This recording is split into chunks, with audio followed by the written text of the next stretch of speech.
So প্রত্যেক ব্যাচে আমাদের কিছু ক্লাস নির্ধারিত থাকে থিওরি বেস, আপনাদেরকে একটু ডিটেলস নলেজ আপনাদের সাথে শেয়ার করার জন্য, যেন পরবর্তীতে কারো কোনো প্রশ্ন, কোনো কোয়েরি না জাগে, বা জাগলেও যেন সেটা সেলফ ভাবে আপনারা সবাই সেটা সলভ করতে পারেন। দ্যাটস ওয়াই আমাদের থিওরি ক্লাস। সো আজকে ডে 1 এর ক্লাস 1, অ্যান্ড আপনাদের এটা হচ্ছে ফেব্রুয়ারি 25 ব্যাচ। অ্যান্ড আমি আমার সেলফ ইন্ট্রোডাকশন দিয়ে দিয়েছি। এখানে আমরা আমাদের বিভিন্ন ইউনিভার্সিটি থেকে আমাদের কিছু রিসার্চ টিমে রিসার্চ মেম্বার লিস্ট দেখতে পাচ্ছি। এখানে চট্টগ্রাম থেকে আছেন, others private university and public university, অন্যান্য সকল ইউনিভার্সিটি থেকে আছে, জাহাঙ্গীরনগর, বুয়েট, আদার্স। সো আজকে কোর্সে আমরা একটু বেসিক বায়োইনফরমেটিক্স সম্পর্কে জানবো, দেন আমরা drug discovery and drug designing এর হিস্ট্রি একটু দেখবো, and then computer aided drug designing কি, সেটা কত প্রকার, এবং স্ট্রাকচার বেসড ড্রাগ ডিজাইন এবং লিগ্যান্ড বেসড ড্রাগ ডিজাইন সম্পর্কে আমরা জানবো। সো প্রথমত বায়োইনফরমেটিক্স কি, বা কেন হচ্ছে বায়োইনফরমেটিক্সটা মোটামুটি এখন তো বাংলাদেশে বায়োইনফরমেটিক্স খুবই পপুলার, রাইট? দ্যাটস ওয়াই আপনারা সবাই মোটামুটি 23 জন 22 জন এখানে আসছেন। So bioinformatics is fundamental to biological research and involves biologists who learn programming or computer programs, or a mathematician or database manager who learn the foundation of biology. So bioinformatics enable us to handle the huge amount of data involved and make sense of them. Bioinformatics involves processing, storing, analyzing biological data. So it's all about biological data. যে সকল person biological data manage করতে চাই, বা যারা হচ্ছে এগুলোর manipulation or storing এর দায়িত্বে থাকেন, বা কোনো ডাটাবেজ ম্যানেজমেন্টের জন্য, সব ক্ষেত্রে আমাদের বায়োইনফরমেটিক্স বেস কাজগুলো প্রয়োজন হয়। সো কি কি ক্ষেত্রে মূলত প্রয়োজন সেটা আমরা একটা লিস্ট ডান পাশে ছোট্ট একটা ইনফোগ্রাফিক ইমেজ এখানে দেখানোর চেষ্টা করেছি। এছাড়াও আমরা বলছি যে creating database two store experimental data. আমাদের কাছে মিলিয়ন মিলিয়ন যে ডাটাগুলো থাকে, আমরা সেই ডাটাগুলোকে স্টোর করার জন্য যে ধরনের টুলস এবং অ্যালগোরিদম ইউজ করি সবগুলো হচ্ছে bioinformatics base. And predicting the way that protein folds up, specially protein modelling, protein folding, সবকিছুই হচ্ছে আমরা প্রেডিকশন বলি, অ্যানালাইসিস বলি। আমরা বায়োইনফরমেটিক্স বেস অ্যানালাইসিস গুলো এখন অনেক special. And modeling how all the chemical reaction in a cell interact with each other. একটা সেলের ভিতরে আদার কেমিক্যাল গুলা একটা আরেকটার সাথে কি ধরনের ইন্টারেকশন করছে, কিভাবে তাদের ভিতরে রিয়াকশন মেকানিজম ইনভলভ আছে, সেইটা আমরা দেখতে পারি। What type of biological data can be used in bioinformatics? Usually the transcriptomics, proteomics, phenomics, and chemoinformatics. So in transcriptomics, the study of transcriptome, or the full set of RNA transcripts in a cell, and proteomics, the study of complete set of proteins in a cell or system. In case of phenomics, the study of phenotype at a genome-wide scale, and the chemoinformatics field deals with the computational analysis of chemicals and the biochemical data. ওকে, এখানে কি কেউ double entry করেছেন? Anyone double entry কারো আছে?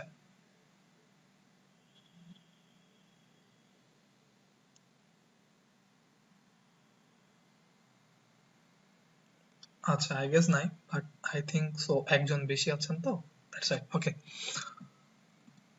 So bioinformatics জেনোমিক্সে কি ধরনের ভূমিকা রাখে? So bioinformatics in genomics is an interdisciplinary field of molecular biology focusing on the structure, function, evolution, mapping, and editing of genome.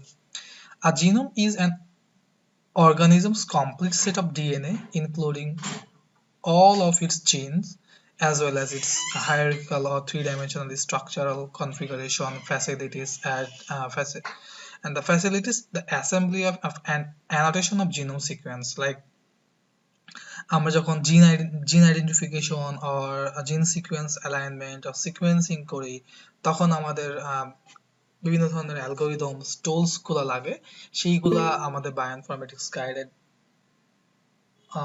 Nowshin আপু, আপনি কোশ্চেন করতে চাচ্ছেন? ইটস পসিবল আপনি আপনার কোশ্চেনটা নোট করে রাখেন, আমার লাস্টে নেই।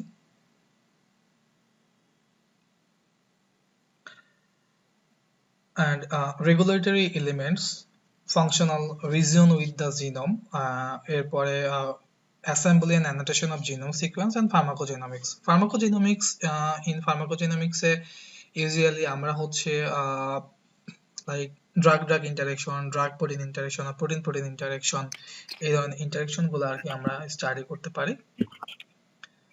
So bioinformatics in proteomics, bioinformatics in proteomics. So proteomics শব্দটা যেহেতু ডিলস করে একদম প্রোটিনের সাথে, that's why the study of structure and function of proteins.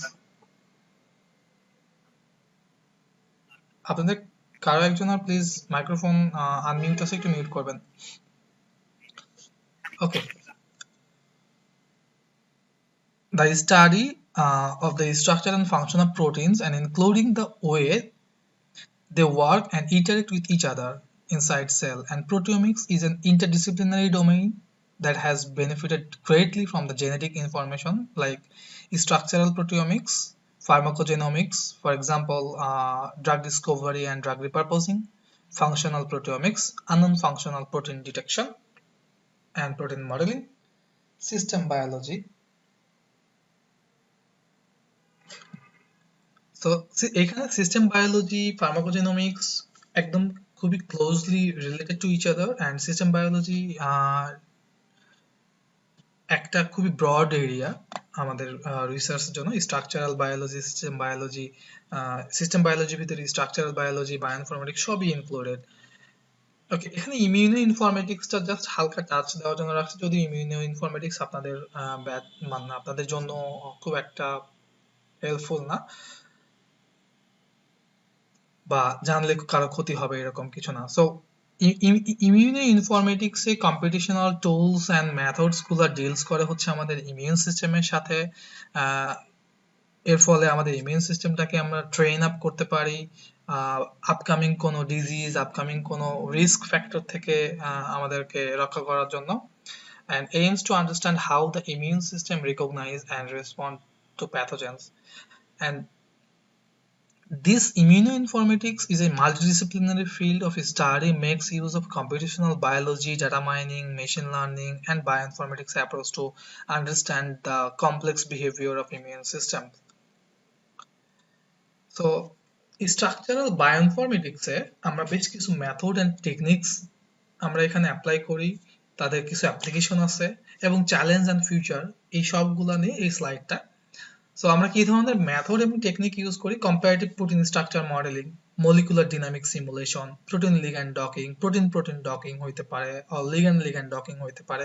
So এক কথা মলিকুলার ডকিং, স্ট্রাকচারাল অ্যালাইনমেন্ট। এদের অ্যাপ্লিকেশন গুলা কোথায়? আমরা এই মেথড দিয়ে অ্যাপ্লিকেশন গুলা কি করি? আমরা drug discovery and drug designing, protein structure prediction, protein function annotation and protein protein interaction of PPI analysis. So আমরা এইগুলো দিয়ে আমরা কি করতে পারি? আমাদের হচ্ছে future direction, like integration of experimental and computational approach, this is the best way. Big data analysis, improvement of predictive methods. আমাদের বাংলাদেশ অন্যান্য কান্ট্রি থেকে রিসার্চ এরিয়াতে মোটামুটি 10-15 বছর তো পিছিয়ে থাকেই। আমরা যে ধরনের রিসার্চ গুলো এখন করি বায়োইনফরমেটিক্স স্পেস বলে, বা বাংলাদেশে যেটা খুবই জনপ্রিয় মনে হচ্ছে সবার কাছে, এর কারণ হচ্ছে আমাদের টুলস এর ল্যাকিংস আছে, আমাদের ফান্ডিং এর ল্যাকিংস আছে। কারণ আমরা যে সকল টুলস গুলো ইউজ করতে হয় সে সকল টুলস গুলো আমরা পেতে পেতে অনেক লেট হয়ে যায় এবং অ্যাক্সেস তো থাকেই না। দ্যাটস ওয়াই আমরা খুবই ইন্ট্রো লেভেলের কাজগুলোর সাথে আমরা পরিচিত। So, bioinformatics roles of bioinformatics in drug discovery. So, bioinformatics applies computational tools to analyze biological data, aiding drug development. আমরা এটা দেখেছি যে আমাদের যে biological data management, storing, processing, pre-processing, etc. জন্য যে computational tools গুলা assessment করা লাগে, সবগুলার কাজগুলো করে হচ্ছে bioinformatics ফিল্ডটা। So, এটা ইউজুয়ালি যেটা করে, it enhance the speed, accuracy and efficacy in identifying vaccine targets and designing vaccines, including development of database and tools, pathogen genome analysis, lead selection and optimization, target selection, virtual screening, in silico validation.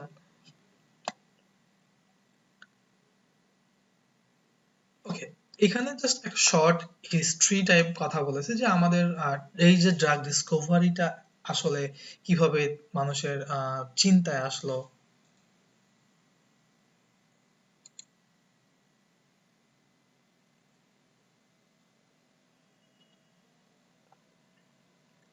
কথাগুলা বারবার কেটে যাচ্ছে, এটা কি সবার ক্ষেত্রে? Yes, sir.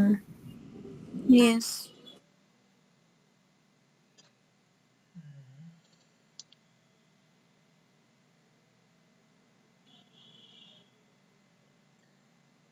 এখন clear?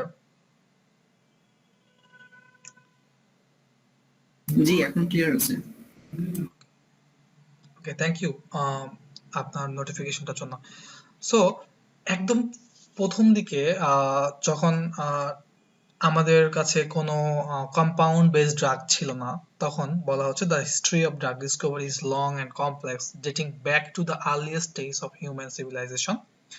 Early drugs are derived from plants, animals, and other minerals and are often used for spiritual and religious purpose as well as for physical healing.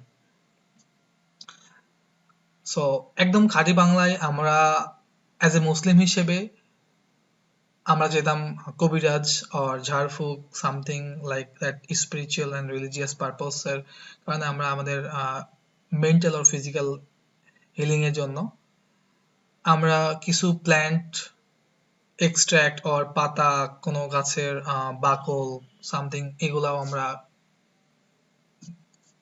নিয়েছি আমাদের মানে একদম প্রি ড্রাগ ডিসকভারি এজের দিকে। But যখন এই সময়টা আরেকটু ডেভেলপ হলো, in the 19th century the scientific study of drug began to take shape.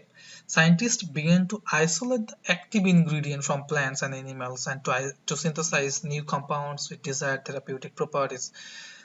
So সময়ের সাথে সাথে মানুষ যখন বুঝতে শিখলো যে আচ্ছা আমরা এই যে মিনারেলস, এই প্ল্যান্ট, এই এনিমেল গুলা নেওয়ার ফলে, এইগুলা আমরা খাচ্ছি, এর ফলে যেহেতু আমাদের এই সমস্যাগুলো সমাধান হচ্ছে, দ্যাটস মিনস এদের ভিতরে কিছু ইনগ্রিডিয়েন্ট, এদের ভিতরে কিছু কম্পাউন্ড আছে যেটা সব থেকে বেশি ভাইটাল রোল প্লে করে।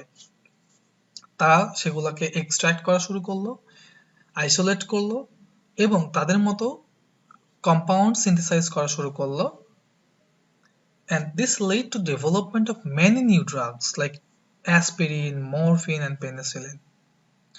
In the 20th century, the field of drug discovery accelerated rapidly as new technologies such as X-ray and X-ray crystallography and computer modeling allow scientists to better understand the structure and function of proteins. So এই এজের আগে মানুষের কাছে প্রোটিনের function এবং structure সম্পর্কে জানার জন্য কোনো টেকনোলজি ছিল না। যখন টেকনোলজিটা আসলো তখন সায়েন্টিস্টদের জন্য এটা আরো বেশি সুবিধা হয়ে গেল, and this lead to development of new classes of drug including statins and antidepressant and others. So এভাবে আসলে ড্রাগ ডিজাইন এখন তো আমাদের কিছুদিন আগ পর্যন্ত আমরা মেশিন লার্নিং, ডিপ লার্নিং এ ছিলাম, এখন টোটালটাই চলে আসছে artificial intelligence based drug discovery and drug designing এর। ওকে, আমরা অনেক পিছিয়ে আছি, যেখান থেকে বোঝা যায় যে আমরা artificial intelligence based drug discovery and designing সম্পর্কে ভাবতে গেলেও আমাদের দাঁত ভেঙে যায়। It's true actually. অনেক বড় বড় প্রফেসর এই সম্পর্কে জানেনই না বা তারা এগুলা ভাবতেই পারেন না। আমি মোস্ট রিসেন্ট আমরা একটা আর্টিফিশিয়াল ইন্টেলিজেন্স বেস একটা প্রজেক্ট লিখেছি এবং আমরা এটা হচ্ছে ওয়ার্ল্ড ব্যাংকে সাবমিট করেছিলাম গত কালকে সম্ভবত। তো আমি ওটা আমার প্রফেসরের সাথে বসে আমরা একসাথে লিখলাম। আমরা ওখানে artificial intelligence, machine learning, deep learning, একদম কোর অ্যালগোরিদম থেকে কোর বায়োইনফরমেটিক্স থেকে শুরু করে drug discovery and vaccine designing এর একটা টোটাল প্রসেস 4-5 বছরের একটা প্রজেক্ট আমরা সাজাইতে সক্ষম হয়েছি। সো এইরকম বড় প্রজেক্ট গুলার জন্য যেমন আমাদের অনেক পরিমাণ ফান্ডিং এর প্রয়োজন আছে, এই সকল ফান্ডিং এর জন্যই কিন্তু আমরা বড় বড় কাজগুলো করতেও পারি না। সো কেন হচ্ছে আমাদের এইরকম কম্পিটিশনাল পদ্ধতিতে আসা দরকার হলো? সো আমরা যদি কনভেনশনাল ড্রাগ ডিজাইনিং এর স্টেপস গুলা একটু খেয়াল করি, যে ফার্স্ট কারো একজনের ডিজিজ যদি আইডেন্টিফাই করতে হবে, আপনি কোনো একটা সিনড্রোম দেখে মনে করলেন যে আপনি অস্বাভাবিক আচরণ করছেন। অস্বাভাবিক আচরণ করার জন্য আপনাকে আইডেন্টিফাই করতে হবে যে আপনার কি হয়েছে। So this is the step for disease identification. Okay, এই ডিজিজটা আইডেন্টিফাই হয়ে গেলে এরপরের স্টেপটা হচ্ছে আপনাকে প্রোটিন আইসোলেশন করতে হবে, করেসপন্ডিং ডিজিজের প্রোটিন, যেটা হচ্ছে ডিজিজ কজিং প্রোটিন, সেই প্রোটিনগুলোকে আইসোলেট করতে হবে, যেটা মোটামুটি 2 to 5 ইয়ার্স একটা সময় নেয়। অ্যান্ড দেন এই যে প্রোটিনটা আপনি নিলেন, এই প্রোটিনের জন্য আপনার ইফেক্টিভ ড্রাগ খুঁজে বের করাটা খুবই চ্যালেঞ্জিং একটা বিষয়, যেটাও অলমোস্ট অনেক সময়, এবং এরপরে সেটা preclinical testing, scale up, formulation করা, প্রিক্লিনিক্যাল টেস্টিং এর পরে human clinical trial, FD approval and marketing. So overall একটা মোটামুটি 10 থেকে 25 বছরের একটা টাইম ফ্রেম এখানে নির্ধারণ করে দিতে হয়, আদারওয়াইজ সাকসেস পাওয়াটা খুব টাফ। অ্যান্ড মেজর কিছু লিমিটেশনের মধ্যে আমাদের এখানে যেমন আমরা অ্যানিমেল এবং হিউম্যান মডেল ইউজ করি, আমাদের জন্য এটা টাইম কনজিউমিং একটা বিষয়। লটস অফ কেমিক্যাল আমরা এখানে ইউজ করি, যেটা এনভায়রনমেন্ট ফ্রেন্ডলি না, অবভিয়াসলি কস্টলি। সো এই যে সব বিষয়গুলো মিলিয়ে দেখা গেল যে কনভেনশনাল ড্রাগ ডিজাইনিং একটা হচ্ছে সব সময় সাপেক্ষ এবং ব্যয়বহুল বিষয়। এইটাকে এবং এবং লাস্ট পর্যন্ত আপনি যদি এতগুলা বছর পরে যদি আপনি ইফেক্টিভ কোনো ফলাফল না পান, তাহলে আপনার সবকিছুই ব্যর্থ হয়। ওকে, তো এই যে টোটাল খাটনিটাকে, এই টোটাল সময়টাকে একটু রিডিউস করার জন্য কম্পিটিশনাল মডেলিং যখন উদ্ভাবন হলো, কম্পিউটার এইডেড ড্রাগ ডিজাইনটাকে যখন আরেকটু সুন্দরভাবে গোছায় নিয়ে আসা হলো, তখন বিষয়গুলো আসলে কেমন হলো।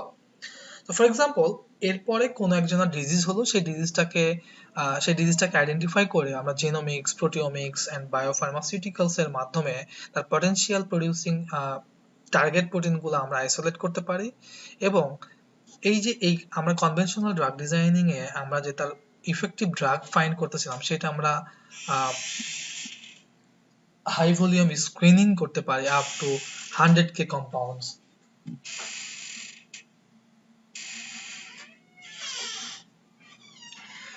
এরপরে আমরা হচ্ছে ভার্চুয়াল স্ক্রিনিং করতে পারি।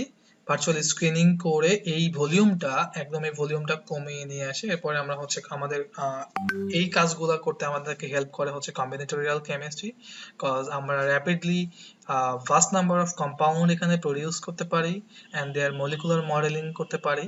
হ্যাঁ, এর পরবর্তীতে আমরা ইনভিট্রো এবং ইনসিলিকো প্রপার্টিস গুলো ক্যালকুলেশন করার পরে আমরা যখন পটেনশিয়াল লিড কম্পাউন্ডটা পেয়ে যাই খুবই শর্টলি, দেন সেটা আমরা হচ্ছে প্রিক্লিনিক্যাল টেস্টিং এর জন্য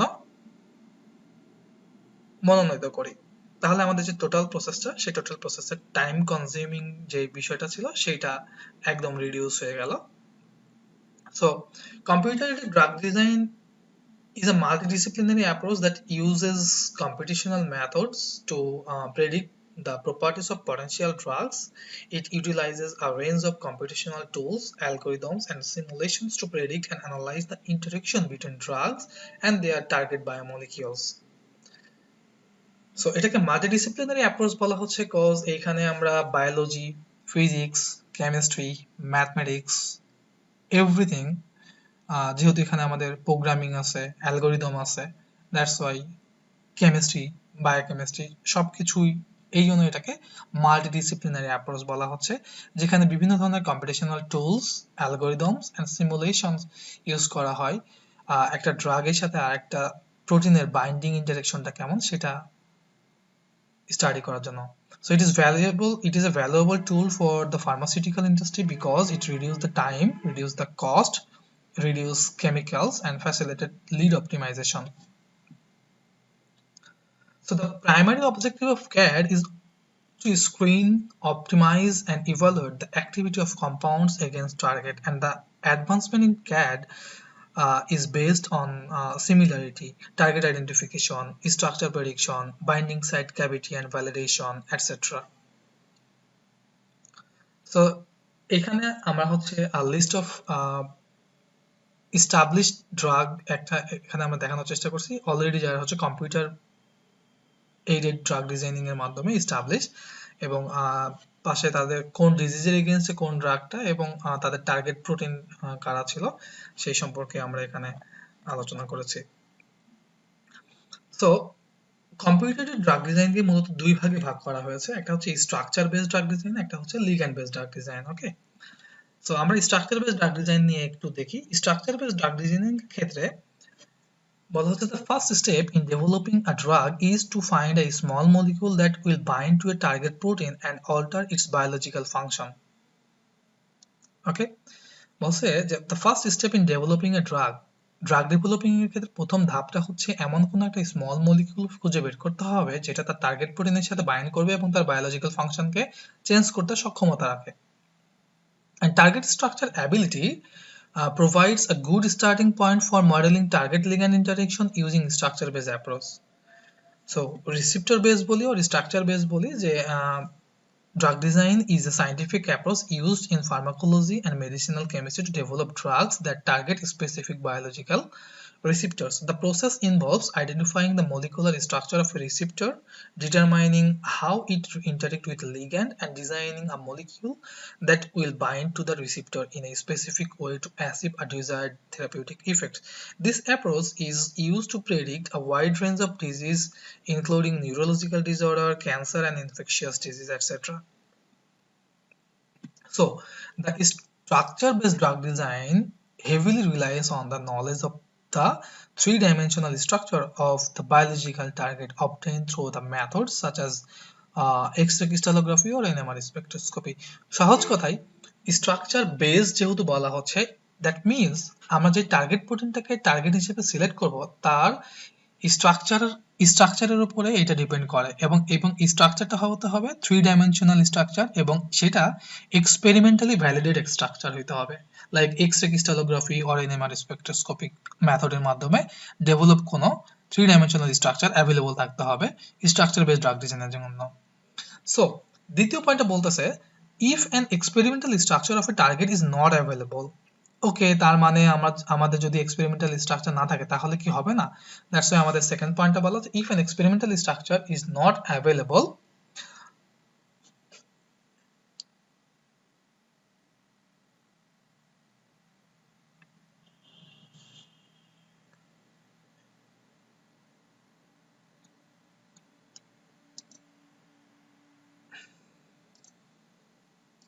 I'm sorry.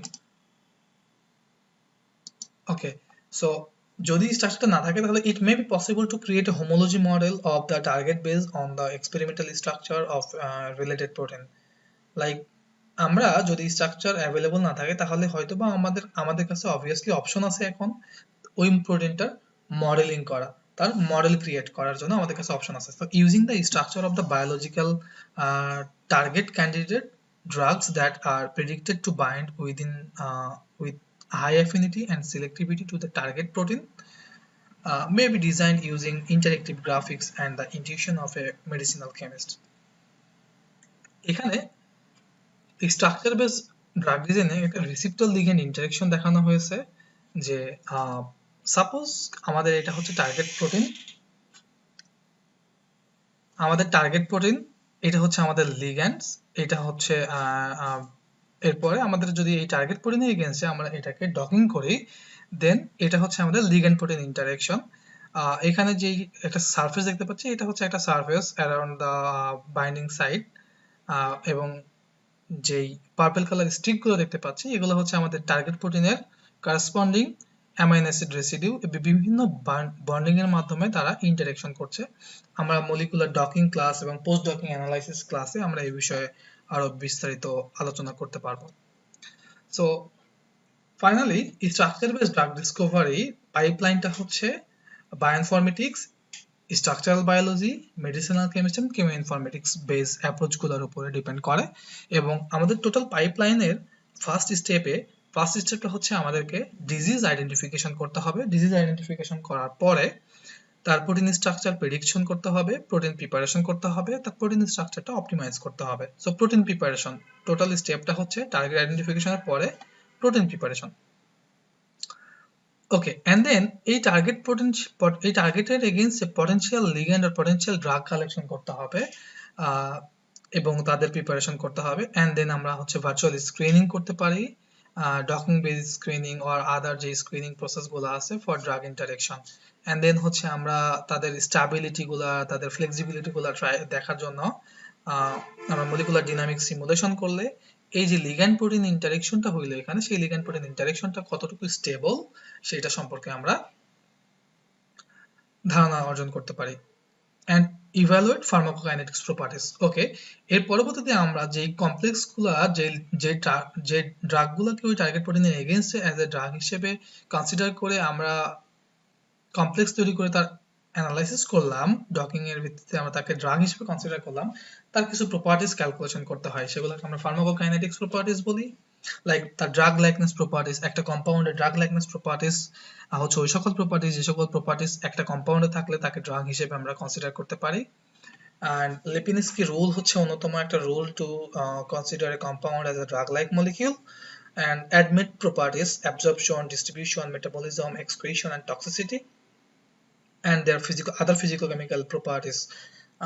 আমরা আমাদের এই যে প্রত্যেকটা স্টেপের জন্য আলাদা আলাদা থিওরি প্লাস প্র্যাকটিক্যাল ক্লাস আছে এবং এগুলাকেই ব্রেকডাউন করা হয়েছে আমাদের মোট আগামী 9টা ক্লাসে।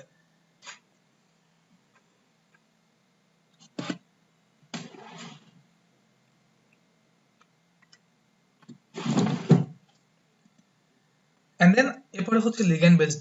এখন লিগ্যান্ড বেসড যেটা হয়, স্ট্রাকচার বেসের আমাদের কনসেপ্টটা ছিল হচ্ছে যে structure base relies on the target protein structure availability, but ligand based drug discovery বা লিগ্যান্ড বেসড ড্রাগ ডিজাইনটা টার্গেট প্রোটিনের স্ট্রাকচার অ্যাভেলেবিলিটির উপরে ডিপেন্ড করে না। লিগ্যান্ড বেসে যেটা হয়, ফার্স্ট আমাদের কাছে আমাদের টার্গেটেড লিগ্যান্ড থাকতে হবে বা ডিজাইন কোনো কম্পাউন্ড থাকতে হবে, সেই কম্পাউন্ডগুলো স্টাডি করে আমরা দেখবো যে কোন ধরনের প্রপার্টিস গুলা তার ভিতরে থাকতে পারে, সে কোন ডিজিজের এগেইনস্ট পটেনশিয়াল অ্যাক্টিভিটি শো করতেছে। ওকে, so ligand-based drug discovery start with either a single compound or a set of a compound known to be potent against a target, and based on the knowledge of a structure-activity relationship, potency and other important properties are improved by designing appropriate analogs. So আমরা তার potentiality check করার পরে আমরা তার properties গুলো কিন্তু ইমপ্রুভও করতে পারি কিভাবে, বাই ডিজাইনিং অ্যাপ্রোপ্রিয়েট অ্যানালগস। তার বিভিন্ন ফাংশনাল গ্রুপস চেঞ্জ করে, তার বন্ডিং চেঞ্জ করে আমরা হচ্ছে তার properties improve করতে পারি। and ligand based drug design exploits information about known active compound and possibly about inactive compound as well to discover new actives. And the ligand based approach rely on the central similarity properties principle, which state the similar compound or similar molecule should exhibit similar properties. আমরা as we know that derivatives compound গুলা বা analogous compound গুলা একই কম্পাউন্ডে যদি মোটামুটি structure kind of পাশাপাশি থাকে তাহলে তাদের প্রপার্টি গুলো সেম হয় এরকম। and the activity prediction of a compound or a set of compound will be done based on the similarity or distance to a set of reference ligand with known bioactivity to a target protein. And alternatively, quantitative structure activity relationship or QSAR, in which a correlation between calculated properties of a molecule and their experimentally determined biological activity may be derived. So QSAR is a method actually, and it's a equation, যে ইকুয়েশনের মাধ্যমে আমরা কোনো একটা কম্পাউন্ডের কোনো একটা মলিকিউলের experimental ডাটাগুলোকে বা calculated ডাটাগুলোকে experimental ডাটাগুলোর সাথে কোরিলেট করতে পারি। and this QSAR relationship in turn may be used to predict the activity of a new analog. So QSAR analysis এর মাধ্যমে আমরা কোনো একটা কম্পাউন্ডের অ্যাক্টিভিটি এবং ইনঅ্যাক্টিভিটিটা ক্যালকুলেট করতে পারি। So the main difference between structure based and ligand based drug designing. Okay, so দুইটার ভিতরে মেইন পার্থক্যটা হচ্ছে যে রিসেপ্টর স্ট্রাকচারের ক্ষেত্রে স্ট্রাকচার বেসে যেটা নোন থাকতে হয়, যে স্ট্রাকচার ফাংশনটা নোন অর অ্যাভেলেবল থাকতে হবে, আর লিগ্যান্ড বেসে যেটা নোন বা নোন না হলেও চলবে। কিন্তু দুইটার ভিতরে আরেকটা পার্থক্য হচ্ছে স্ট্রাকচার বেসে ligand and their biological activities may be known or unknown, but ligand বেসে লিগ্যান্ড এবং তাদের biological activity must be known থাকতে হবে। So the overall computer aided drug design flow chart হচ্ছে এইরকম, যে ফার্স্ট আমরা একটা ডিজিজ আইডেন্টিফিকেশন করব। ডিজিজ আইডেন্টিফাই করার পরে আমাদের টার্গেট আইডেন্টিফিকেশন প্রসেস, লাইক ওই ডিজিজ কজিং প্রোটিন আইসোলেশনের প্রসেস আর protein retrieval, their sequence retrieval etcetera যে প্রসেস সেটা। ওকে, নাও আমাদের কাছে একটা বিগ কোশ্চেন, যে এই যে টার্গেট প্রোটিন, এই target protein is the 3D structure of the target available? If yes, then we can go for the structure based drug design. If no, then আমরা সার্চ করব for homologous compound structure. So is there homologous structure available? If yes, structure based drug design. If no, then ligand based drug design. So আমরা আমাদের total entire class জুড়ে আমরা focus করব হচ্ছে structure base drug designing এর উপর। So এখন এই এই পার্টটুকুতে আমরা ইনসিলিকো ড্রাগ ডিসকভারি এন্ড ডেভেলপমেন্টের যে টোটাল পাইপলাইনটা আছে সেই পাইপলাইনটা ফোকাস করব এবং সেটা আলোচনা করব, যেন আপনাদের নেক্সট 8টা ক্লাস বা নেক্সট 7টা ক্লাস আপনাদের বুঝতে সুবিধা হয়, খুব সহজে বুঝতে পারেন। Okay, so protein preparation first হচ্ছে টার্গেট আইডেন্টিফিকেশন। টার্গেট আইডেন্টিফাই করার পরে আমাদের আছে প্রোটিন প্রিপারেশন। প্রোটিন প্রিপারেশনের পরে ligand preparation, virtual screening, molecular docking, ADMET analysis, dynamic simulation and their binding free energy calculation etcetera. আমরা প্রত্যেকটা একটু বিস্তারিত দেখার চেষ্টা করি। First target identification. So target আইডেন্টিফিকেশনের জন্য আমাদের মূল যে বিষয় দরকার সেটা হচ্ছে যে আমরা কিভাবে টার্গেট আইডেন্টিফাই করব বা আমরা কিভাবে টার্গেট পাবো। এটার জন্য আমাদের দরকার হচ্ছে deep research and deep study. কিভাবে করব? লিটারেচার রিভিউ করব, এরপরে আমরা প্রোটিন স্ট্রাকচার স্টাডি করব, দেন কম্পাউন্ড সার্চিং। সো লিটারেচার স্টাডিটা কিভাবে করব? লিটারেচার স্টাডি করার জন্য আমাদেরকে স্পেসিফিক কোন একটা ডিজিজ কনসিডার করতে হবে। ফর এক্সাম্পল আমরা একটা ডিজিজ নিব, ডিজিজ সিলেকশনটা হবে হচ্ছে ক্যান্সার। সো ক্যান্সারের ডিজিজ সিলেকশন করার পরে আমাদের কাজ হচ্ছে এখন প্রোটিন আইডেন্টিফিকেশন। সো প্রোটিন আইডেন্টিফিকেশনে আমরা ধরলাম যে এপিডার্মাল গ্রোথ ফ্যাক্টর রিসেপ্টর নামে একটা প্রোটিন আছে ক্যান্সার রেসপন্সিবল, সেটাকে আমরা প্রোটিন হিসেবে এখানে কনসিডার করলাম। ওকে, এরপরে এই প্রোটিনের এগেইনস্টে আমাদের কম্পাউন্ড সার্চ করতে হবে।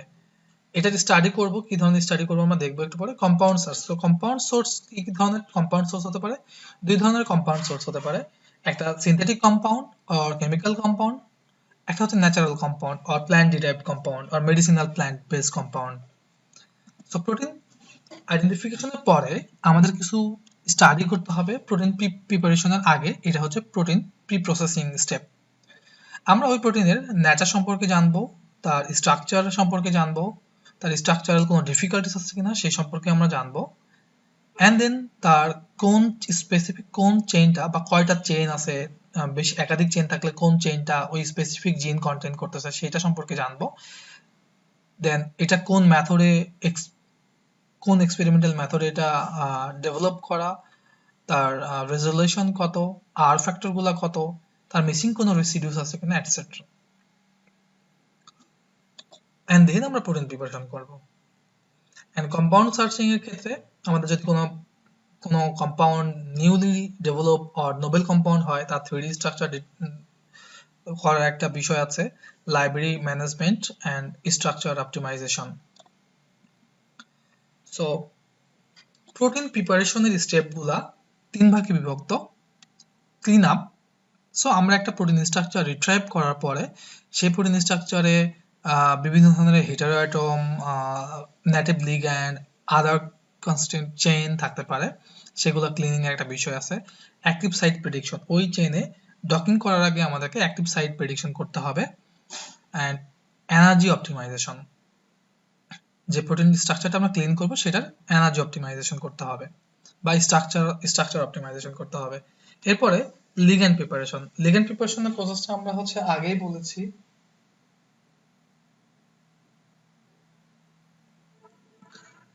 And virtual screening. Virtual screening আমরা কয়েকভাবে করতে পারি: ligand base screening, docking score base screening, feature base screening. Molecular docking base screening আমরা যদি করি, তাহলে মলিকুলার ডকিং আবার দুইভাবে করা যায়। একটা হচ্ছে ব্লাইন্ড ডকিং, আর একটা হচ্ছে site specific docking. So blind docking এবং সাইট স্পেসিফিক ডকিং দুইটাই আবার দুই রকম করা যায়। একটা হচ্ছে single ligand single protein docking, আর একটা হচ্ছে multiple ligand single protein docking. আমাদের ডকিং নিয়ে পুরো একটা আলাদা ক্লাস আছে, সেখানে পুরো একটা ক্লাস থিওরি, প্রোটিন মডেলিং নিয়ে, প্রোটিন নিয়ে একটা থিওরি প্লাস ওই দিনই হচ্ছে আমাদের প্র্যাকটিক্যাল আছে। সো এইগুলো বিষয়গুলো আমরা আবার আলোচনা করব ইন ডিটেলস। অ্যান্ড অ্যাডমিট অ্যানালাইসিসে আমরা একটা কম্পাউন্ডের একটা ড্রাগ মলিকুলের অ্যাবজর্পশন ঠিকঠাক হচ্ছে কিনা, তার ডিস্ট্রিবিউশন কেমন, মেটাবলিজমটা কেমন হয় বা কেমন হওয়া উচিত, এক্সক্রিশন আমাদের বডি থেকে ওই কম্পাউন্ডের এক্সক্রিটের রেট কেমন, আর সেটা আদৌ এক্সক্রিশন পসিবিলিটি কিনা, and there probable toxicity analysis. And molecular dynamic simulation. Molecular dynamic simulation আমরা বিভিন্নভাবে করতে পারি। কেউ লিনাক্স বেসড ডাইনামিক সিমুলেশন করতে পারে, কেউ উইন্ডো বেস করতে পারে, কেউ ওয়েব সার্ভার বেস করতে পারে। ওয়েব সার্ভার বেস এই সার্ভারটা এখন একটু ডাউন বা খুব বেশি রেসপন্সিভ না, বা আর ওয়েব সার্ভার বেস গুলো একটু টাইম কনজিউমিং বা ভালো রেজাল্ট আশা করাটা খুব টাফ। সো উইন্ডোজ বেজের মধ্যে বেশ কিছু সফটওয়্যার আছে, তার মধ্যে ইয়াস, গ্রোম্যাক্স, ন্যামড। লিনাক্স বেজে গ্রোম্যাক্স এবং ন্যামড, ডেসমন্ড এগুলাকে দিয়ে কাজ করা যায়। অ্যান্ড কেউ যদি বই পড়তে চান তাহলে এই স্লাইডটার একটা স্ক্রিনশট নিতে পারেন, an introduction to medicinal chemistry. এইখানে ইন ডিটেলস প্রোটিন, লিগ্যান্ড, তাদের ইন্টারেকশন, মলিকুলার ডকিং এই ধরনের স্টাডিগুলো পাবেন ডিটেলসে।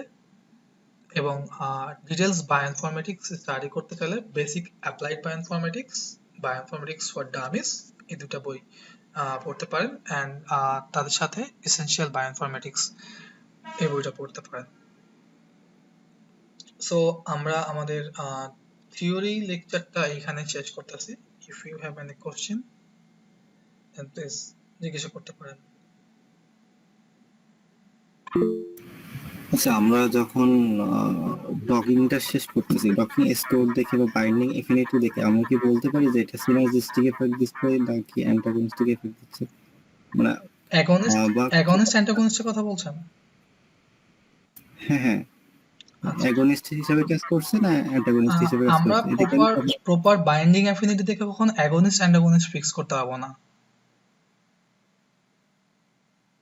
ইনসিলিকোতে কি কোনোভাবে হ্যাঁ ইন ভিভোতে না গিয়ে হ্যাঁ, ইনসিলিকোর মাধ্যমে কি কোনোভাবে করা যায়? অ্যাগনিস্ট অ্যান্টাগনিস্ট দেখতে হলে আমাদেরকে সিমুলেশন করতে হবে। ওকে, এখন অ্যাগনিস্ট অ্যাগনিস্ট অ্যাগনিস্ট বলতে কি বোঝায়, অ্যান্টাগনিস্ট বলতে কি বোঝায়, আমি আমি আমি বলি, আপনি দেখেন যে আপনার মতের সাথে আমি ম্যাচ করে কিনা। অ্যাগনিস্ট গুলো হচ্ছে ওই সকল কম্পাউন্ডকে আমরা অ্যাগনিস্ট বলি যে সকল কম্পাউন্ড প্রোটিনের সাথে বাইন্ড করে প্রোটিনের পূর্বের স্ট্রাকচারের তুলনায় তাকে মোর স্টেবল করে দেয়, যার ফলে আমরা বুঝতে পারি যে বাইন্ডিংটা হচ্ছে পূর্বের তুলনায় ওই প্রোটিনের যে ফাংশনালিটি ছিল সেই ফাংশনালিটিটা আরো বেটার হয়েছে। এবং অ্যান্টাগনিস্ট গুলোর যেই ধরনের প্রপার্টিস থাকে, অ্যান্টাগনিস্ট গুলো ইউজুয়ালি আগের তুলনায় তার স্ট্যাবিলিটিটাকে আরো ভঙ্গুর করে, যার ফলে তার ডেভিয়েশনটা ওই প্রোটিন স্ট্রাকচারের সাথে ডেভিয়েশনটা অনেক উইক হয়ে যায় এবং বাইন্ডিংটা অনেক খারাপ হয়। এইটাকে হচ্ছে as far as I know এটা অ্যান্টাগনিস্ট এবং অ্যাগনিস্ট। সো এই ধরনের স্টাডিগুলো আমরা হচ্ছে সিমুলেশন থেকে করতে পারি, একদম মানে একদম ফাইনালি কনফার্ম করা যায় আর কি। মানে টোটাল বায়োলজিক্যাল অ্যাক্টিভিটি আমি ইন ভিভোতে না গিয়েও ইনসিলিকোর মাধ্যমে কি প্রেডিক্ট করতে পারতেছি? তার হ্যাঁ, যে আমি বেসিক ইনসিলিকো তো পুরোটাই বুঝলাম। প্রেডিকশন, আর এক্সপেরিমেন্টালটা হচ্ছে সে প্রেডিকশনের অ্যাপ্লিকেশন, তাই না?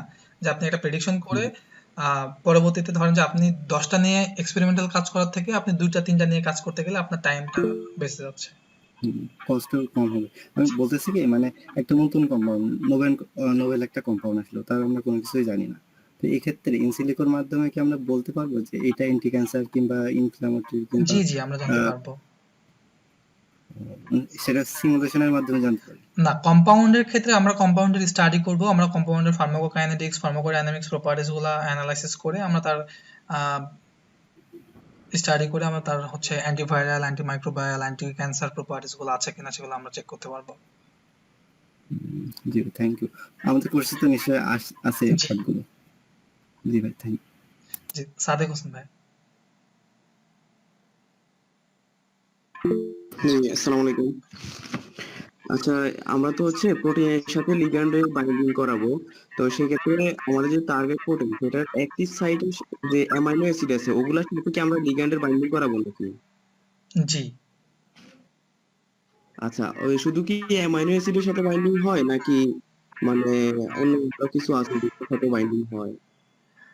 আমরা তো যখন প্রোটিন প্রিপারেশন করব তখন প্রোটিন প্রিপারেশনে আমরা প্রবাবল সব যারা আমাদের বাইন্ডিংকে হিন্ডার করতে পারে এরকম ওয়াটার মলিকিউল হেটারোটম গুলো আমরা করতেছি।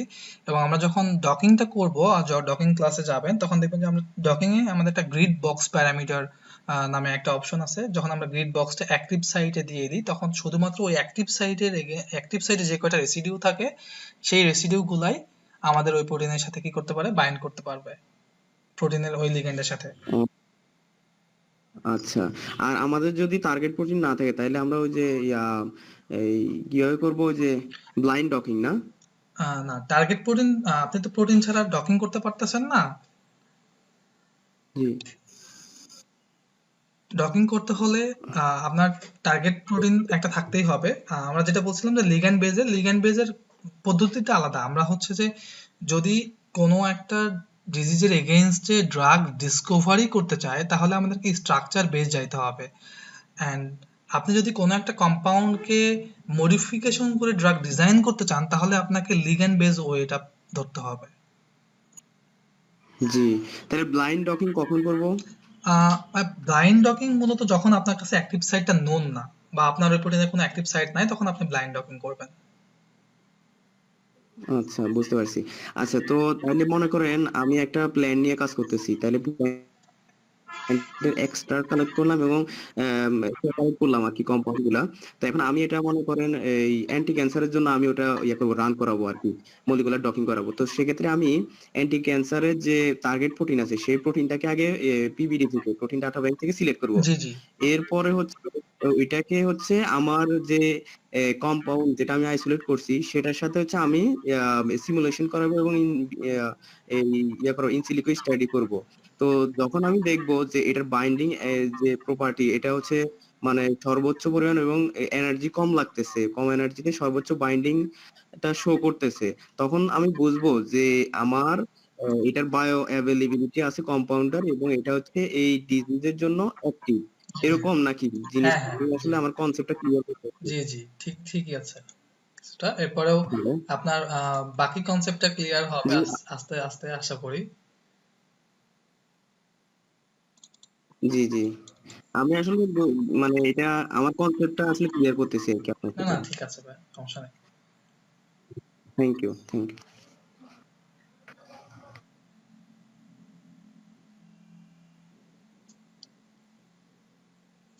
ওকে, আমরা মোটামুটি 40 মিনিটের মতো ক্লাসটা করেছি। এরপরে হচ্ছে আমরা আমাদের আজকের বাকি পার্টটুকু শেষ করব, হ্যান্ডস অন ছিল। তো সেটার জন্য আমি একটু স্ক্রিন শেয়ার করছি। ওকে, এইটা হচ্ছে আমি যদিও আপনারা ম্যাক্সিমামে এইটা দেখে আসছেন। এখানে আমরা হচ্ছে টোটাল কয়টা ক্লাসে ভাগ করেছি? 9টা ক্লাস, ঠিক আছে। 9টা ক্লাসে ভাগ করেছি, যার মধ্যে হচ্ছে 8টা ক্লাস হবে হচ্ছে আমাদের প্র্যাকটিক্যাল। 9 নাম্বার ক্লাসটা হবে হচ্ছে একটা project design plus manuscript management. এবং 10 ক্লাস, এইটার কোনো ফিক্সড ডে নাই। 10 ক্লাসটা হবে হচ্ছে আপনাদের 45th ডের পরে কোন একটা সলভিং ক্লাস। দেখা যায় সবার প্রবলেম থাকতে পারে, সেটার উপরে একটা সলভিং ক্লাস। ওকে, সো আজকে আমাদের ফার্স্ট ক্লাসে আমরা ডে ওয়ানে আমরা হচ্ছে আমাদের থিওরি লেকচার শেষ করেছি। এরপর আমরা হ্যান্ডস অনে, না আপনাকে শুনতে পাচ্ছি না, মেবি মিউট আছে। আচ্ছা আমরা আমাদের হচ্ছে ডে ওয়ানের থিওরি ক্লাসটা শেষ করেছি। এরপরে হচ্ছে আমরা হ্যান্ডস অন যাব। হ্যান্ডস অনে আমরা যেমন আমাদের হচ্ছে প্রথম ক্লাসটা হচ্ছে ligand database management and drawing. So আমরা ফার্স্ট বেশ কিছু ডাটাবেস সম্পর্কে দেখব, যে সকল ডাটাবেজে আমরা স্মল মলিকিউলস বা কম্পাউন্ড বা লিগ্যান্ড যেটাই বলি সেগুলো আমরা হচ্ছে সেখান থেকে আমরা ডাউনলোড করতে পারবো তাদের বিভিন্ন ফরম্যাটে, এবং কোন ফরম্যাটগুলো আমাদের জন্য প্রয়োজন সেগুলো আমি এক এক করে বলবো। এবং আমরা মোটামুটি 3 থেকে 4টা ব্রাউজার দেখব, ডাটাবেস দেখব, যে সকল ডাটাবেস থেকে আমরা সকল কম্পাউন্ডগুলো ডাউনলোড করতে পারি। তো আমরা আমাদের সেকেন্ড স্টেপে চলে যাই।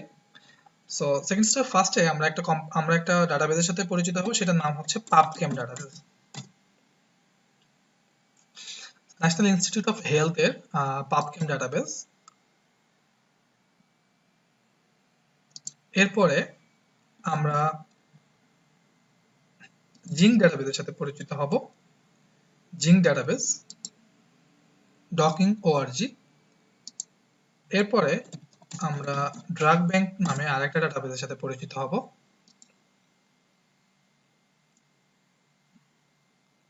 ওকে, আপাতত এই তিনটা থাক। পাবকেমের এটা হচ্ছে ইন্টারফেস, এবং পাবকেমে আসলে আমরা এখান থেকে দেখতে পাচ্ছি এখানে 119 মিলিয়ন কম্পাউন্ড আছে, 328 মিলিয়ন সাবস্টেন্স, 297 মিলিয়ন বায়োঅ্যাক্টিভিটিস আছে, and 43 মিলিয়ন লিটারেচার আছে, যেখানে 51 মিলিয়ন প্যাটেন্ট করা আছে এখানে। সো এটা সার্চ বক্সে আমরা যে কোনো কম্পাউন্ডের নাম লিখে সেই কম্পাউন্ডের স্ট্রাকচার, তার প্রপার্টিস গুলো আমরা এখান থেকে এক্সট্রাক্ট করতে পারবো। সো আপনারা কেউ যদি আপনাদের কারো কোনো কম্পাউন্ড সাজেস্ট করতে চান, চ্যাট বক্সে লিখতে পারেন, আমরা সেটা সার্চ করি।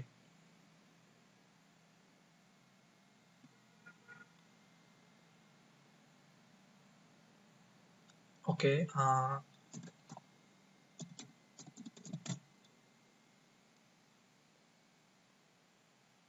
ম্যাগনিফাইন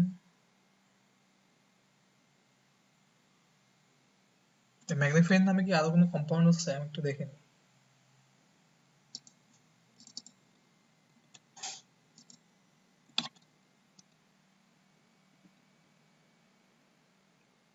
এটা মেবি ম্যাঙ্গিফেরিন না এটা?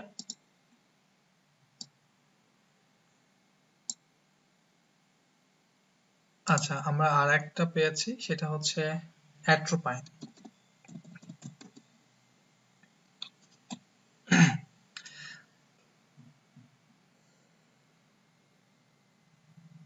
ওকে, সো আমরা কম্পাউন্ড সার্চ করার পরে, কম্পাউন্ডের নাম লিখে সার্চ করার পরে আমাদের এই যে কম্পাউন্ড থাকতে হবে, এই কম্পাউন্ডটা থাকতে হবে এখানে আমাদের এখানে।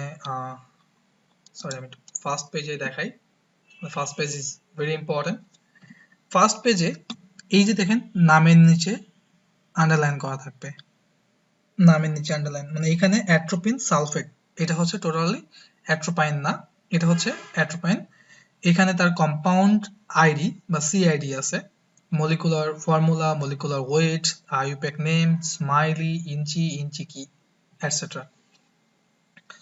সো আমাদের সবার জন্য যেটা হচ্ছে কমন একটা এই উপদেশ, সেটা হচ্ছে ভাই কোনো ডাটা কালেক্ট করার সময় একটা এক্সেল ফাইল লিস্ট করবেন। এক্সেল ফাইলে আপনার কাজ হবে কিছু ডাটা কালেক্ট করে রাখা, লাইক নেম, সিআইডি, আইইউপ্যাক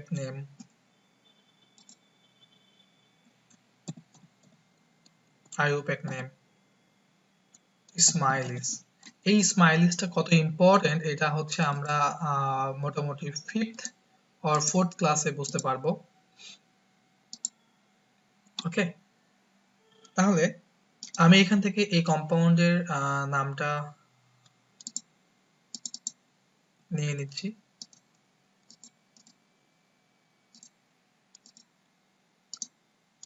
এখান থেকে আমি তার আইডিটাও পাচ্ছি।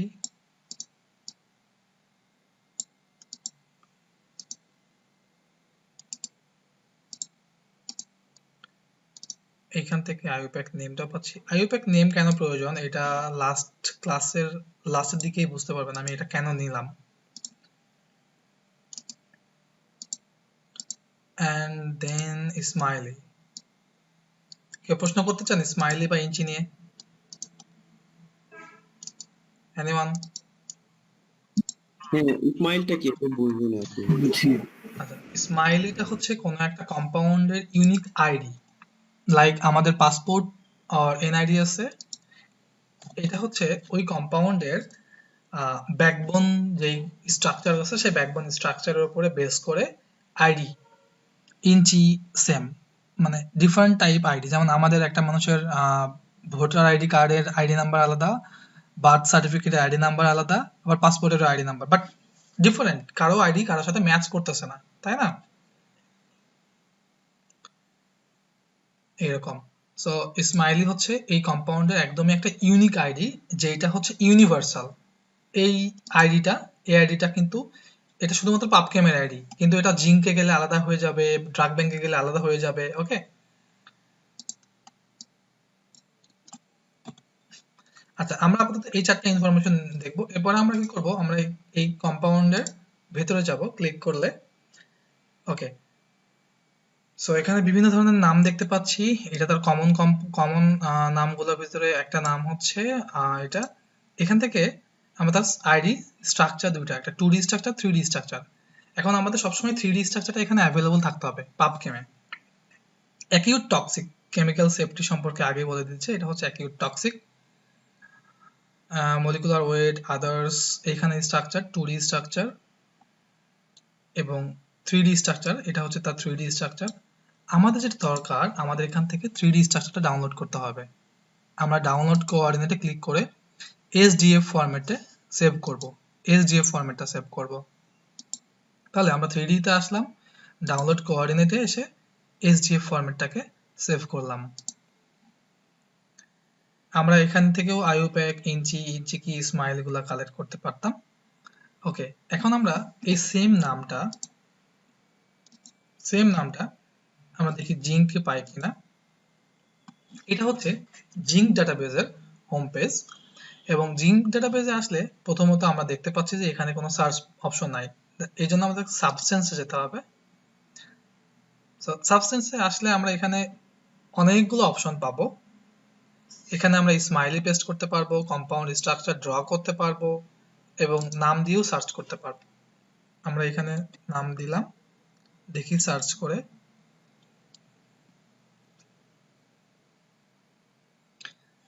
হইতে পারে এটা পাবকেমে যেমন এই নামে ছিল, কম্পাউন্ডে তার এই জিঙ্কে এই নামে আছে। এখানে আমরা দেখতে পাবো তার সিনোনিমস, অনেকগুলো সিনোনিমস। ওকে, অনেকগুলো সিনোনিমস আছে, এই নামেই আছে, সমস্যা নেই। এই যে এটা অ্যাট্রোপাইন এবং আদার্স নামগুলো এখানে আছে। আমরা, এটা হচ্ছে তার জিঙ্ক আইডি। সিমিলারলি আমরা সব ইনফরমেশন জিঙ্কেও পাবো, জিঙ্কেও স্মাইলি আছে, তার নেম আছে, তার একটা জিঙ্ক আইডি আছে, ইঞ্চি কি আছে, আদার ফিজিকোকেমিক্যাল প্রপার্টিস আছে, এবং অন্যান্য ইনফরমেশন লাইক এই কম্পাউন্ডটা আমরা কোথা থেকে পারচেস করতে পারবো কিনা, এটসেট্রা। সো আমাদের যেটা মূল উদ্দেশ্য, এখান থেকে আমাদের মূল উদ্দেশ্যটা হচ্ছে এই কম্পাউন্ডের 3D স্ট্রাকচারটাকে ডাউনলোড করা। সো দ্যাটস ওয়াই এই যে ডাউনলোড, এই ডাউনলোডের নিচে যেই ড্রপ ডাউন আছে, এটাতে ক্লিক করলে smiley, SDF, CSV, XML, JSON, আমাদের কি দরকার, আমাদের দরকার SDF এ ক্লিক করলাম। তাহলে আমাদের জিঙ্ক থেকে এই কম্পাউন্ডের SDF-টা চলে আসলো। ওকে, এরপরে আমরা ড্রাগ ব্যাংকে যাব। এখন ড্রাগ ব্যাংকে আমরা এই কম্পাউন্ডটা পেতে পারি, শর্ত একটা, যদি এই কম্পাউন্ডটা একটা ভ্যালিড ড্রাগ হয়, লাইক ক্লিনিক্যাল ট্রায়ালে আছে, কোন একটা স্টেজ ক্লিনিক্যাল ট্রায়ালে পার হয়েছে, বা প্রি ক্লিনিক্যাল ট্রায়ালে আছে, বা FDA অ্যাপ্রুভ ড্রাগ এরকম। বাট এমন কোনো ড্রাগ পাবো না যেটা এখনো পর্যন্ত অ্যাপ্রুভ হয় নাই, ক্লিনিক্যাল ট্রায়াল হয় নাই, প্রি ক্লিনিক্যাল ট্রায়াল হয় নাই, এরকম কোনো ড্রাগ আমরা ড্রাগ ব্যাংকে পাবো না। তো আমরা কম্পাউন্ডে সার্চ করলাম। ওকে, আমরা এই কম্পাউন্ডের একটা ব্রড ডিটেইলস কিন্তু আমরা এখানে পেয়ে গেছি, তার identification, pharmacology, then interaction, products, categories, chemical identifiers, reference, clinical trials, and then pharmacoeconomics, properties, spectra, targets। এই কম্পাউন্ডে কতগুলো টার্গেট আছে, হ্যাঁ, এখান থেকে আমরা দেখতে পাবো। আমরা আইডেন্টিফিকেশনে আসি একদম উপরে। ডিসক্রিপশনে বলছে a medication used to treat certain type of poisoning caused by pesticides and other chemicals. এখানে তার ড্রাগ ব্যাংক আইডি আছে, টাইপ হচ্ছে স্মল মলিকিউল, এটা হচ্ছে ইউএস অ্যাপ্রুভ এবং আদার অ্যাপ্রুভালও আছে। Clinical trial phase 1, phase 2, phase 3, phase 4 সবগুলোই complete. Summary, generic name, background, এখানে ব্যাকগ্রাউন্ড সম্পর্কে পড়তে পারবো আমরা, এই কম্পাউন্ডের ব্যাকগ্রাউন্ড সম্পর্কে with reference. Okay, then group, approve and molecular weight, chemical formula, so সবকিছু এখান থেকে আমরা পেয়ে যাব। এখন এই কম্পাউন্ডের আমাদের দরকার হচ্ছে স্ট্রাকচার ডাউনলোড করা। এটা তো 2D আছে, ডাউনলোডের ড্রপ ডাউনে ক্লিক করলে মোল, এসডিএফ, পিডিবি, স্মাইলি, আমরা এই স্মাইলিটাও রাইট বাটন ক্লিক করে নিয়ে দেখতে পারি। এখান থেকে স্মাইলিটা দেখতে পাচ্ছি, এটা হচ্ছে স্মাইলি। মোল, এসডিএফ, সো আমাদের এসডিএফ এ আমরা যদি ক্লিক করি, বাম মানে লেফট বাটন ক্লিক করি, তাহলে যেটা হবে লেফট বাটন ক্লিক করলে এরকম একটা পেজে নিয়ে আসবে যেখানে মোল ভার্সনে লেখা থাকে।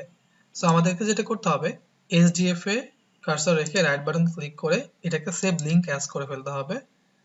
সেভ লিংক অ্যাজ করে এভাবে আমরা সেভ করে ফেলবো, তাহলে এটা এসডিএফ এ ডাউনলোড হবে। এখন আমরা এই কম্পাউন্ডটাকে একটু ওপেন করি ডিসকভারি স্টুডিওতে। আমি আজকে আপনাদেরকে লিংক দিয়ে দিব, সফটওয়্যার ডাউনলোড করার লিংক।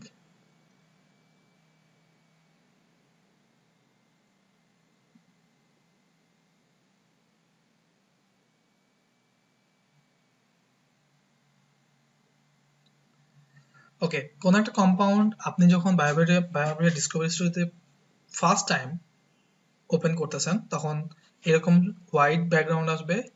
জাস্ট ভিউয়ে গিয়ে গ্রাফিক্সটাকে এনাবল করে দেন and then control H, control G আর কন্ট্রোল এস। কন্ট্রোল জি দিলে গ্রাফিক্স চলে যাবে, আবার জি দিলে গ্রাফিক্স আসবে, এন্ড দেন কন্ট্রোল এইচ দিলে লেফট পাশের এই বারটা চলে আসবে। তাহলে এটা হচ্ছে আমাদের কম্পাউন্ড 3D। বলবেন কথায় করতে গিয়েছিল। আচ্ছা, কোন একটা কম্পাউন্ডকে বায়োভিয়া ডিসকভারি স্টুডিওতে ফার্স্ট টাইম ওপেন করলে আমরা মূলত এইরকম একটা ভিউ পাই। ওকে, বায়োভিয়া ডিসকভারিতে ওপেন করলে আমরা এরকম একটা ভিউ পাই।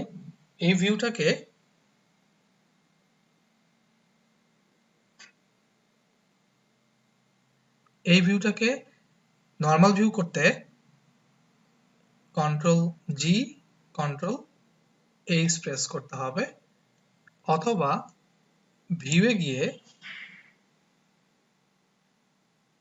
এই যে গ্রাফিক্স এবং হায়ারার্কিটা এটা এনাবল করে দিতে হবে। ক্লিয়ার আপু?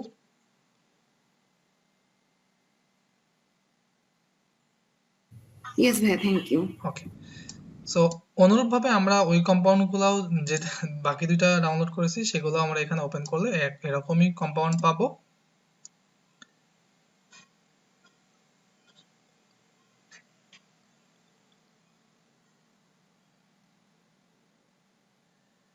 দেন আমরা এটা কেটে দিই।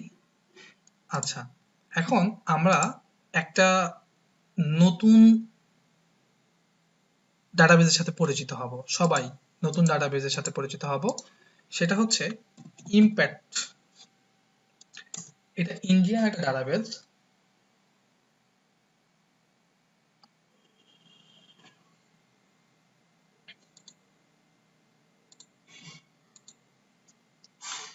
এটা হচ্ছে ইমপ্যাক্টের home page, Indian medicinal plant phytochemistry and therapeutics.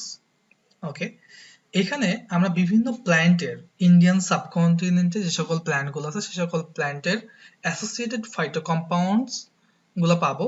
এরা কি করেছে, এরা হচ্ছে এই ডাটাবেসটা রেডি করেছে।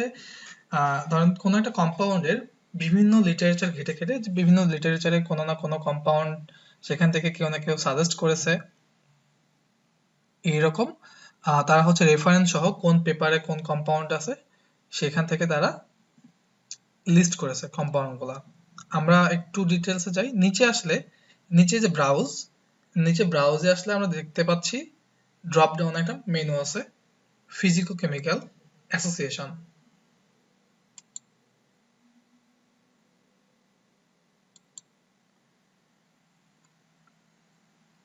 দেখা যাচ্ছে physicochemical association, choose an Indian medicinal plant.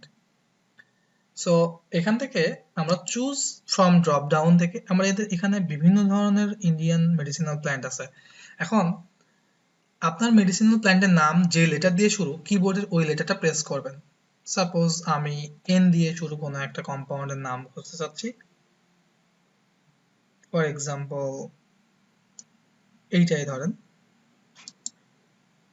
দেন ওই নামে ক্লিক করলে সাথে সাথে এখানে কম্পাউন্ড আসবে এবং তারা দেখাচ্ছে যে তাদের লিস্টে এই 3টা কম্পাউন্ডই এখানে আছে। তো আমরা অন্য একটা প্ল্যান্ট নেই যেখানে অনেক বেশি কম্পাউন্ড আছে,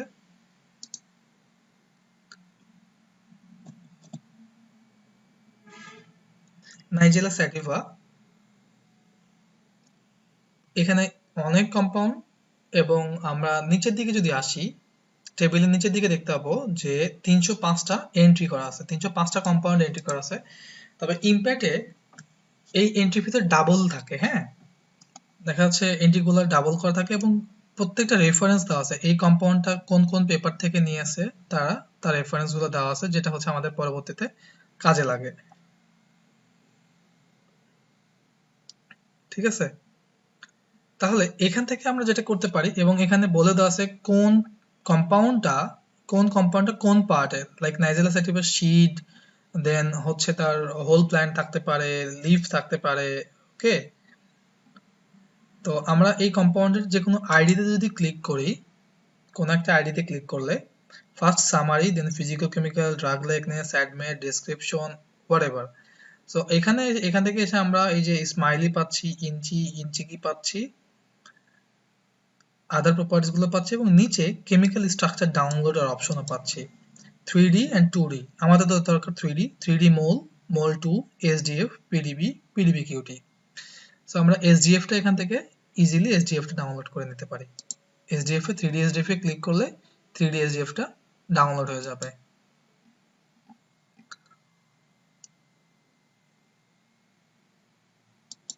ওকে, এরপরে আবার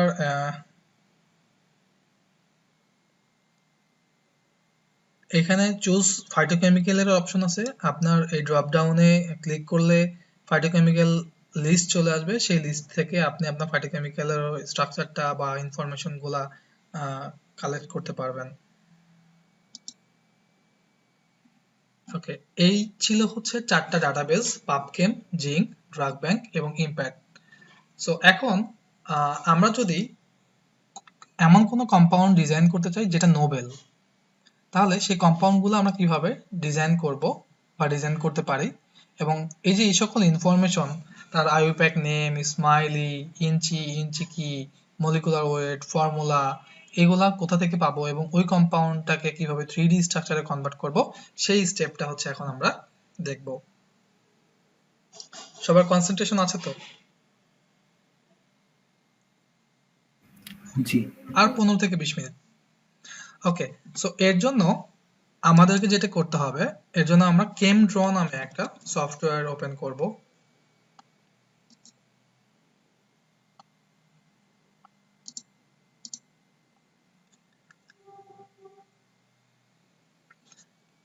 ওকে, এটা হচ্ছে কেমড্রর ইন্টারভিউ। এই পাশে আমরা টুলস বার গুলো দেখতে পাচ্ছি এবং এখানে হচ্ছে আমাদের পিরিয়ডিক টেবিলটা আছে। তো কোনো একটা কম্পাউন্ড ডিজাইন করতে হলে আগে আমাদের কাছে সেই কম্পাউন্ডের একটা স্ট্রাকচার, 2D স্ট্রাকচার হলেও থাকতে হবে, যেটা দেখে আমরা ডিজাইন করবো, বা আমাদের যদি মন মতো হয় তাহলে আলাদা বিষয়। আমি যদি আমার মন মতো একটা কম্পাউন্ড ডিজাইন করি, তাহলে আমি একটা বেনজিন রিং নিলাম ফার্স্টে। এখান থেকে আমি দেখাই, একটু পরিচয় করে দিই। এটা সিঙ্গেল বন্ড, এখানে ডাবল বন্ডে ক্লিক করে ধরে রাখলে আমরা বিভিন্ন ধরনের বন্ডিং দেখতে পাচ্ছি, ট্রিপল বন্ড আছে, আরো অন্যান্য বন্ডিং প্রপার্টিস গুলো আছে। সো এরপরে এগুলো সবই হচ্ছে বন্ডিং টাইপস। এরপরে এগুলো হচ্ছে shape, triangular shape, hexagonal, and then pentagonal, octagonal, chair, board. Okay, and then এটা হচ্ছে টেক্সট, এইটা দিয়ে আমরা যে কোনো টেক্সট এখানে লিখতে পারবো। হ্যাঁ, দেন এইটা হচ্ছে আমাদের সিলেকশন টুলস। এটা সিলেকশন টুল, এটা দিয়ে আমরা ইরেজ করব। এন্ড এটা হচ্ছে আমাদের পেন টুল। এখান থেকে আমরা ব্র্যাকেট নিতে পারবো, ফার্স্ট, সেকেন্ড, থার্ড, এটসেট্রা। এখান থেকে আমরা চার্জ গুলা নিতে পারবো। হ্যাঁ, বিভিন্ন ধরনের charge equation type. And then আমরা এখান থেকে রেডিক্যাল বা আদার ইকুয়েশন টাইপ কিছু আছে। সো আমরা বেঞ্জিন স্ট্রাকচার দিয়ে শুরু করি। আমরা যদি বলি মন মতো, তাহলে আমি একটা বেঞ্জিন স্ট্রাকচার নিলাম আর একটা সিঙ্গেল বন্ড নিলাম। সিঙ্গেল বন্ড দিয়ে আমি একটু নিজের মন মতো প্রপার্টিস গুলা আগে একটা স্কেলিটন দাঁড় করাই। ওকে, আমার কাছে এমন হয়ে গেছে যে আমি ডাবল বন্ডের জন্য আমি এই বন্ডে এখানে ক্লিক করি না, আমি সিঙ্গেল বন্ড দিই। তো সিঙ্গেল বন্ডের উপর সিঙ্গেল বন্ড দিয়ে আরেকটা ক্লিক করলে ডাবল বন্ড হয়ে যায়। ঠিক আছে, আমরা কি করলাম, সিঙ্গেল বন্ডের উপরে কার্সার রাখলে সিঙ্গেল বন্ডের উপরে যে ব্লু কালারটা আসতে হবে, দেন আমরা আরেকটা ক্লিক করলে এটা ডাবল বন্ড হয়ে যাবে। আচ্ছা, এগুলো হচ্ছে সব কার্বন, এটা কার্বন, এটা কার্বন, এটা কার্বন। তাহলে আমি এখন এখানে আমার করসপন্ডিং অ্যাটম গুলা বসাবো। সো এখানে আমি CH3 দিব। সো আমি জাস্ট যদি এখানে C দেই, কম্পাউন্ডটাকে পিরিয়ডিক টেবিল থেকে সিলেক্ট করে নিয়ে এসে এইখানে এইটার মাথায় রাখলে একটা ব্লু এরিয়া আসছে এখান থেকে, সেখানে ছেড়ে দিলেই পেস্ট ক্লিক করলেই CH3 হয়ে যাবে। অ্যান্ড দেন এইখানে হচ্ছে অ্যামিন, N নাইট্রোজেন দিলাম, NH2। এরপরে এটা হচ্ছে COOH, কার্বক্সিলিক গ্রুপ করব। সো এখানে OH দিব এন্ড এখানে O দিয়ে দিব। তাহলে COOH, কার্বক্সিলিক গ্রুপ। এই হচ্ছে একটা কম্পাউন্ড, সহজ একটা কম্পাউন্ড, আমরা এখানে সহজে একটা ড্র করলাম। তো এই কম্পাউন্ডটার এখন নাম কিভাবে খুঁজে বের করব, সেটার জন্য একটা সিলেক্ট থাকা অবস্থায় স্ট্রাকচারে গিয়ে কনভার্ট স্ট্রাকচার টু নেমে ক্লিক করলে আমরা এটার নাম দেখতে পাচ্ছি 2-amino-3-phenyl বুটানোইক অ্যাসিড। ওকে, আচ্ছা, এখন আমরা এই কম্পাউন্ডটাকে আবার সিলেক্ট করব। কম্পাউন্ডটাকে সিলেক্ট করে এডিটে গিয়ে কপি অ্যাজ, স্মাইলি, ইঞ্চি কি, মোল টেক্সট, এটসেট্রা। সো স্মাইলি, দেন আমরা একটা টেক্সট ফরম্যাট নিব। টেক্সট ফরম্যাট নিয়ে স্মাইলি নিব, এটা হচ্ছে স্মাইলি। ওকে, তাহলে এটা হচ্ছে স্মাইলি। তাহলে আমার নাম স্মাইলি সবই পেলাম। এখন এই কম্পাউন্ডটাকে 3D করার পালা।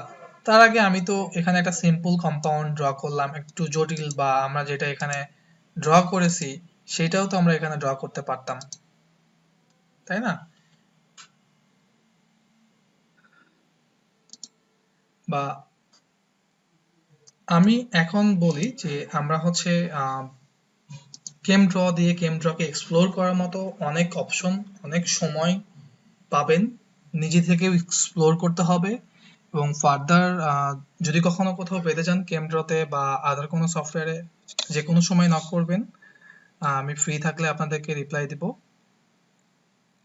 ওকে, সো এখন আপনাদেরকে যেটা বলেছিলাম যে আমি কেন আইইউপ্যাক নেম নিলাম, সো এইটা হচ্ছে একটা ট্রিক্স, জাস্ট আ ট্রিক্স। সবগুলো কম্পাউন্ডের, বড় বড় কম্পাউন্ডের ক্ষেত্রে এই ট্রিক্সটা নাও খাটতে পারে বা কম্পাউন্ডটা উল্টা হয়ে যেতে পারে, কনফরমেশন এন্ড কনফিগারেশন চেঞ্জ হয়ে যেতে পারে। তো এখানে যেমন আমি এই নেম থেকেই স্ট্রাকচারটা ড্র করব। কিভাবে ড্র করব, আমি নেমটাকে কপি করলাম, কেম ড্রতে আসলাম, আমি স্ট্রাকচারে চলে যাব, স্ট্রাকচারে গিয়ে নেম টু স্ট্রাকচারে ক্লিক করব, করে এখানে নেমটা পেস্ট করে দেব। ওকে, পেস্ট করে দিই। ওকে, আচ্ছা, এইটা নিতে পারতেছে না, আমরা দেখি হচ্ছে এটার আইইউপ্যাক নেম।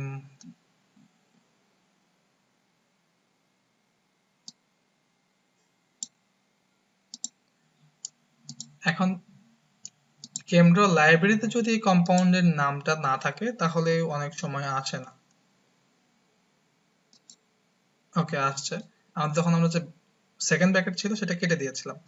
এইটা হচ্ছে আমাদের আমরা যে কম্পাউন্ডটা পাবকেম বা জিঙ্কে সার্চ করলাম সেই কম্পাউন্ডটা, এটা আমরা ড্র করতে পারলাম। তাহলে আমরা এখন এখান থেকে যদি একটু ম্যাচ করাই, বন্ডিং প্রপার্টিজ গুলো যদি ম্যাচ করাই, তাহলে কতটুকু ম্যাচ করে সেটা একটু দেখতে হবে যে যে বন্ডগুলা এখানে above the plane and below the প্লেনে যে বন্ডগুলো ছিল সেগুলো অ্যাপ্রোপ্রিয়েট আছে কিনা, সেগুলো ঠিকঠাক আছে কিনা, সেটা বোঝার জন্য একটু ডিপ কেমিস্ট্রি বেস নলেজ থাকারও প্রয়োজন।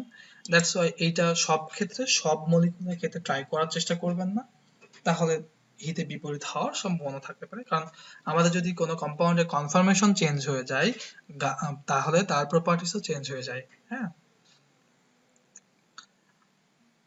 ওকে, এখন এই কম্পাউন্ড গুলাকে, এই যে দুইটা কম্পাউন্ড আমরা নিলাম, এই দুইটা কম্পাউন্ড, এই কম্পাউন্ডটাকে যদি আমরা সিলেক্ট করি, ট্র্যাক করে সিলেক্ট করে এডিটে যাই, গিয়ে কপি অ্যাজ এ ক্লিক করি, দেন স্মাইলি, তাহলে এখানে আমরা স্মাইলি ফরম্যাটটা পেয়ে যাচ্ছি, এই কম্পাউন্ডের স্মাইলি ফরম্যাটটা পেয়ে যাচ্ছি। আবার এডিটে যাব, কপি অ্যাজ, সরি আগে এটা সিলেক্ট থাকতে হবে, এডিটে যাব, কপি অ্যাজ, ইঞ্চি, পেস্ট, আমরা ইঞ্চি ফরম্যাটটা এখানে পেয়ে গেলাম। ওকে, সো এটা তো ছিল 2D, কিন্তু আমি তো বললাম যে আমাদের যদি 3D কম্পাউন্ড স্ট্রাকচার না পাই, আমাদের তো 3D কম্পাউন্ড স্ট্রাকচার প্রয়োজন। তাহলে 3D কম্পাউন্ড স্ট্রাকচারটা কোথায় পাবো বা কিভাবে পাবো? 3D কম্পাউন্ড স্ট্রাকচারটা কেন পাচ্ছি না? তাহলে আমাদের 3D কম্পাউন্ড স্ট্রাকচার বানাইতে হবে। এটাকে জাস্ট কপি করবেন, সিম্পলি এটাকে কপি করবেন, সিম্পলি কপি করবেন, কপি করে বায়োভিয়ার ডিসকভারি স্টুডিওটা ওপেন করবেন।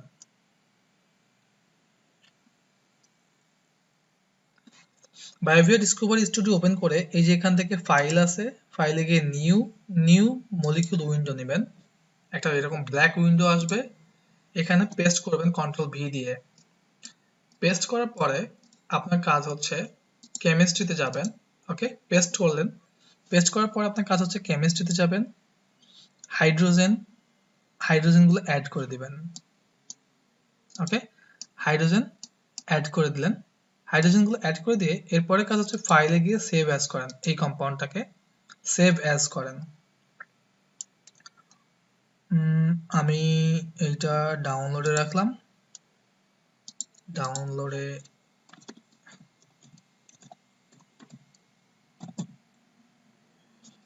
এটাকে সেভ অ্যাজ করব, save file tab as SDF save as করব, আমি .sdf এক্সটেনশনটা লাগাই দিচ্ছি এখানে, সেভ করলাম। ওকে, এখন এটা যে আমার 3D কোঅর্ডিনেট হইল, এটা তো একটা প্রুফ দরকার, রাইট? যে হ্যাঁ, আমাকে এখন একটা প্রুফ দেন যে এটা আমার 3D কোঅর্ডিনেটে কনভার্ট হয়ে আছে। ওকে, আমি খুবই সিম্পল একটা প্রুফ দিচ্ছি, এটা তো আমার 2D স্ট্রাকচার, রাইট? এই যে এখানে সুন্দরভাবে স্মুথ এটা লেখা আছে 2D স্ট্রাকচার। আমি এই 2D এর একটা SDF ফাইল ডাউনলোড করতেছি, SDF file, 2D SDF file. এই ফাইল লেখা থাকবেই, দেখেন স্ট্রাকচার 2D। ওকে, সো এইবার আমরা অ্যাভোগাড্রো নামে একটা সফটওয়্যার ওপেন করব।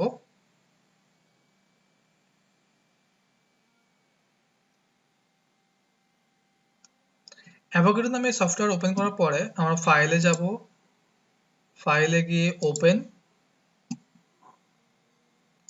ডাউনলোড, এই 2Dটাকে ওপেন করব। ফার্স্ট আমাদের কাজ হচ্ছে 2Dটাকে ওপেন করা। 2Dটাকে ওপেন করলাম, 2Dটাকে ওপেন করার সাথে সাথে আমাদের কাছে একটা উইন্ডো ওপেন হলো, যে উইন্ডো বলতেছে this file does not contain 3D coordinates. এটা কি সবাই দেখতে পাচ্ছেন? ইয়েস। জি জি। দেখা যাচ্ছে।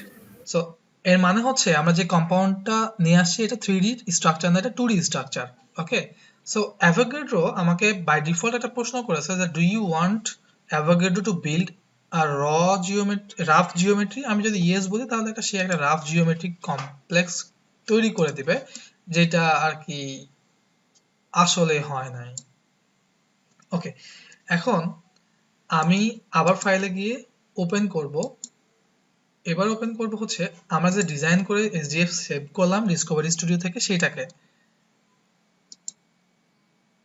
কোনো নোটিফিকেশন পাইছি এবার? No sir. কোনো নোটিফিকেশন পায় নাই, দ্যাটস মিনস আমাদের 3D স্ট্রাকচারটা ওকে। আমরা সিমিলারলি ডাউনলোড করা 3D স্ট্রাকচার ওপেন করতে পারি। ওপেন, এই যে এটা কনফর্মার 3D, এটা ওপেন করি, এইটাও কিন্তু সেম, কোনো নোটিফিকেশন নাই যে 3D কোঅর্ডিনেট কন্টেইন করে না। তাহলে আমরা আজকে টোটাল ক্লাসে যতটুকু শিখলাম, 4টা ভিন্ন ভিন্ন ডাটাবেস থেকে কিভাবে ডাটা কালেকশন করতে হবে, কম্পাউন্ড যদি নোভেল হয় সেই কম্পাউন্ডটা ডিজাইন করার জন্য কেমড্রকে কিভাবে ইউজ করতে হবে, যদিও কেমড্র খুবই বেসিক আমি আপনাদেরকে ধারণা দিয়েছি। এছাড়াও কেমড্রের আরো অনেক কাজ আছে। ওকে, এখন আমরা এই কম্পাউন্ড গুলাকে যদি আলাদা আলাদা, যেমন অক্সিজেন রেড হয়, নাইট্রোজেন ব্লু হয়, এই যেমন এখানে কালার ডিনোশন আছে, আমি এটাকে সিলেক্ট করে কালারে গেলাম। কালারে গিয়ে আমরা যদি বলি বাই এলিমেন্ট, তাহলে এলিমেন্টের যে কালার সেরকম কালার হয়ে যাবে সবগুলা। এছাড়াও আরো অনেক রকমের প্রপার্টিস এবং ফাংশন আছে যেগুলা অ্যাডভান্স লেভেলে কাজ করা যায়। চাইলে আপনারা সেগুলা বিভিন্নভাবে মাধ্যম আছে, ইউটিউব, গুগল অ্যাভেলেবল, সে সকল মাধ্যম থেকে করতে পারেন। আমাদের জাস্ট একটা কম্পাউন্ড ডিজাইন এবং সেটাকে 3D স্ট্রাকচারে কনভার্ট করার জন্য যতটুকু প্রয়োজন ততটুকু আমি আপনাদেরকে এনাফ পরিমাণে শিখিয়ে দিয়েছি।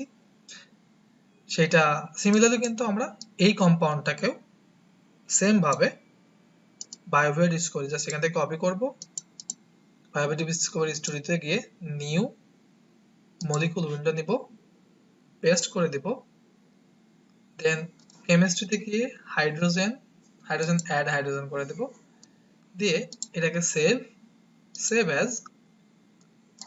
অ্যাজ এসডিএফ অর পিডিবি, এটা আপনার ইচ্ছা। আমি ডিজাইন 2502.sdf, আমি এবার ডিসকভারি কেটে দিই কারণ সবগুলো একসাথে থাকলে অনেক বেশি ভারী দেখায়। এরপরে আমি আবার আমাদের ওই স্ট্রাকচারটা ওপেন করি, এটা সেম। ওকে,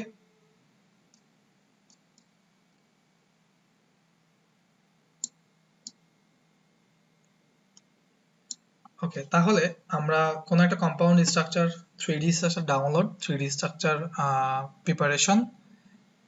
এখন আমরা আর একটা স্টেপ বাকি আছে, এই স্ট্রাকচারটাকে অপটিমাইজ, এটাকে অপটিমাইজ করা। এটা জাস্ট একটা প্রি অপটিমাইজ বলা যায় কম্পাউন্ড স্ট্রাকচারে। সেটা করতে হলে আমরা এক্সটেনশন অপটিমাইজ জিওমেট্রি তে ক্লিক করলে এটা অটো অপটিমাইজ হয়ে যাবে, অথবা এই যে ই নামে একটা বাটন আছে সেখান থেকে জাস্ট স্টার্ট করে দিল, এটা তার এনার্জি ক্যালকুলেশন করে কিছুক্ষণ পরে অপটিমাইজ হওয়া শুরু হয়ে যাবে।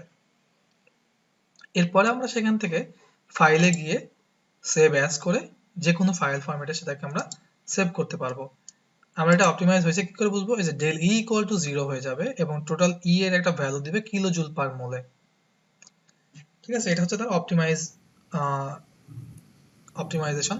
যদিও এই অপটিমাইজেশনটা আবার গসিয়ান বা আদার অপটিমাইজেশনের মতো কিনা, কিন্তু না। ঠিক আছে, ভাইয়া অপটিমাইজেশন জিনিসটা একটু যদি ক্লিয়ার করতেন। কোনো কম্পাউন্ডের স্ট্রাকচারে যদি বন্ডিং গুলা একটু ধরেন যে কম বেশি হতে পারে, যেহেতু আমরা কোনো একটা কম্পাউন্ড ডিজাইন করলাম, সো বন্ডিং প্রপার্টিজ গুলা সেম থাক। কোনো একটা বন্ডিং বড় হইতে পারে, কোনো একটা বন্ড মানে শর্ট অ্যান্ড লেন্থ গুলা যদি ঠিকঠাক না থাকে, তাহলে অপটিমাইজেশন করলে তার স্ট্রাকচারাল যেই শেপ, তার স্ট্রাকচারাল শেপে চলে আসে। মানে একটা মিনিমাম এনার্জির প্রয়োজন হয় ওই স্ট্রাকচারটাকে অটো অপটিমাইজেশন করতে। এটাকে অটো টিউন বলা যায়। হ্যাঁ, এই কম্পাউন্ডটাকে টিউন করার মতো।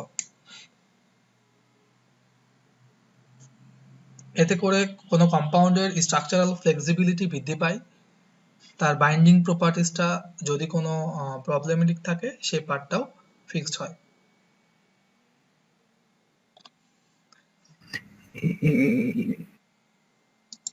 আচ্ছা, আমি এখানে কি কম্পাউন্ডের আগের স্টেপটা একটু দেখাবেন? এখানে কি কম্পাউন্ডের আমরা কনফরমেশনাল চেঞ্জ করতেছি যেন আমাদের মলিকুলার বাইন্ডিং অ্যাফিনিটিটা ইনক্রিজ না হয় না এমন আমরা কিছু? কনফরমেশনাল চেঞ্জ এখানে করি না। কনফরমেশনাল চেঞ্জ হবে হচ্ছে ডকিং এর সময়। হ্যাঁ, আমরা কনফরমেশনাল চেঞ্জ নিয়ে ডকিং এ বিস্তারিত লেকচারই আছে, সমস্যা নেই। এখানে কনফরমেশনাল চেঞ্জ হয় নাই। এখানে শুধুমাত্র যেটা হয়েছে সেটা হলো যে আমাদের আহ, যেই স্ট্রাকচারটা ছিল সেই স্ট্রাকচারটার যদি আমাদের সংশয় থাকে, যদি আমরা কোনো বন্ড ছোট বড় করে থাকি, সেটাকে অপটিমাইজ করলে তাদের শেপগুলো একদম অ্যাকুরেট শেপে আবার চলে আসে।